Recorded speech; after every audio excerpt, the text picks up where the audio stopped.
Bismillah, sudah tanya identitas, keluhan utama. Hal yang ketiga adalah tanyain bisa tidur apa enggak. Kenapa dia penting?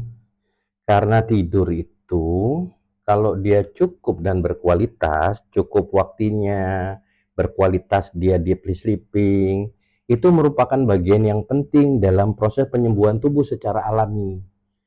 Jadi, kalau jenis penyakitnya akut, dia akan mengurangi tanda dan gejala yang berlebihan yang terjadi. Ingat, kasus akut, tandanya tajam gitu. Nah, dengan tidur itu mengurangi gejala dan tandanya. Artinya, kekuatan fitroh yang lagi menurun, diserang sama penyakit, ketika dia tidur, aktivitas yang lain itu bisa diabaikan sehingga dia cuma fokus kekuatan fitrah, fokus bertahan terhadap serangan penyakit untuk kasus akut. Bagaimana untuk penyakit kronis dan degeneratif jika dihubungkan dengan terapi tidur ini? Satu, kalau tidurnya berkualitas atau deep sleeping, maka detoksifikasinya maksimal. Organ hati mengeluarkan toksit yang ada di dalam tubuh sebagai penyebab utama penyakit kronis dan degeneratif itu jadi maksimal. Yang kedua, bahwa ketika tidur berkualitas terjadi pemulihan baik itu secara fisik maupun mental dari yang bersangkutan. Nah, regenerasi kalau penyakit kronis itu penyebabnya kan terjadinya penurunan fungsi organ tubuh. Kenapa? Gara-gara organnya rusak, gara-gara organnya malfungsi. Nah, untuk memperbaiki organ yang rusak, ya regenerasi sel. Di malam hari tidur yang berkualitas, regenerasi sel itu terjadi.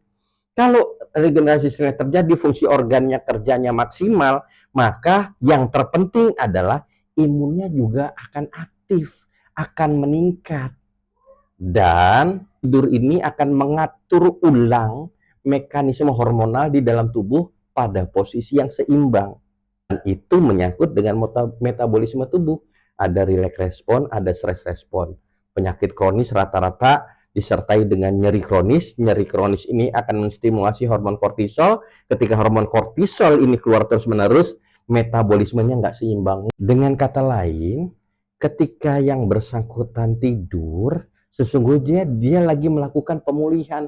Sehingga kalau dia bangun, itu jasadnya pulih, mental, pikiran, dan perasaannya pulih. Ibarat kalau pegang ini, gitu ya, ibarat pegang sesuatu, kalau dipegang terus-terusan cangkir yang enteng ini, itu lama-lama pegel juga tangannya, lebih dari 3 jam, ya keju, sakit dia. Tidur itu ibarat naruh ini, nah, ditaruh, diletakkan, tangan kita bisa istirahat. Jasad, pikiran, perasaan kita bisa istirahat. Sehingga nanti bangun tidur bisa pegang lagi. Punya kekuatan dia untuk bertahan megangin penyakit ini. Ini yang saya sebut kenapa tidur itu adalah terapi alami yang penting.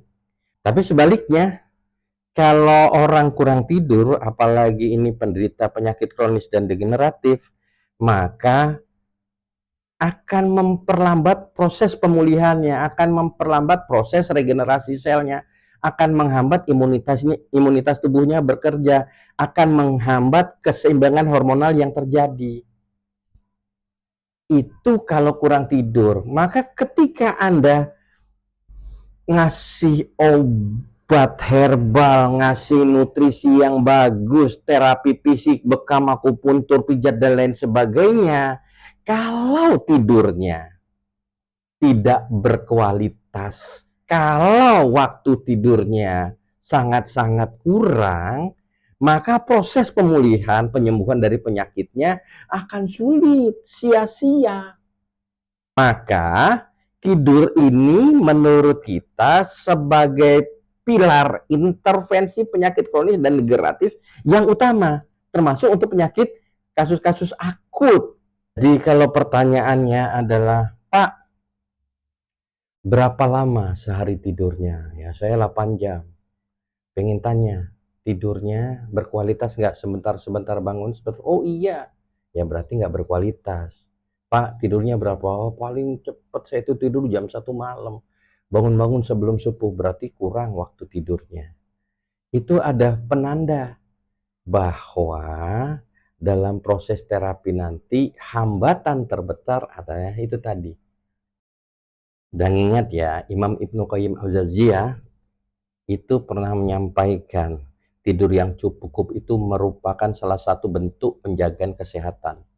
Dan 6 pilar yang harus dipahami seorang tabib, salah satunya adalah menjaga dan menguatkan kesehatan yang ada.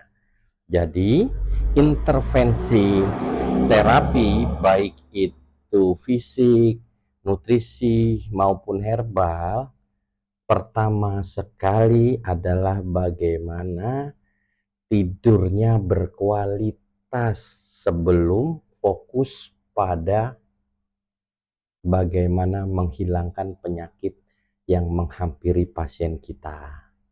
Dan dalam prakteknya, bagaimana ketika kita mengembalikan kekuatan fitrah dari yang bersangkutan melalui terapi alami yang namanya tidur, ya ikuti apa yang disampaikan, apa yang dilakukan Nabi.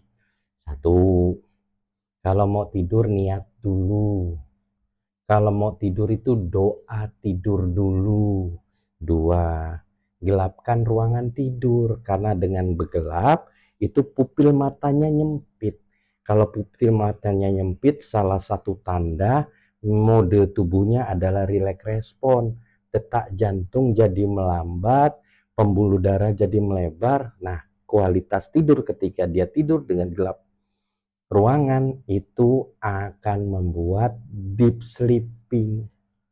Yang ketiga, tidurnya miring ke kanan. Ketika tidur miring ke kanan, jantung geraknya jadi maksimal, tidak dihambat oleh organ paru-paru. Tidur memiring ke kanan juga ternyata meningkatkan aktivitas dari sistem limfatik sebagai organ detoksifikasi kita. Itu apalagi sebelum tidur minum herbal penenang. Ada jahe, ada pandan, daun pandan, ada buah pala atau mengkudu. Herbal-herbal yang sifatnya sedatif. Tapi yang terpenting sambil tidur sampai terlelap zikir dengan mengingat Allah. Dan yang terpenting, ingat ya, tidurnya itu seperti yang disampaikan Nabi. Tidur setelah sholat isya, bangun di sepertiga akhir malam. Kenapa? Karena ketika tidur antara jam 8 sampai jam 1 malam, keluar hormon melatonin, keluar hormon serotonin yang diperlukan untuk regenerasi sel dan kualitas tidur yang baik. Ketika tidur berkualitas, maka organ hati akan bekerja maksimal. Regenerasi sel terjadi di situ. Wallahu a'lam bishawab.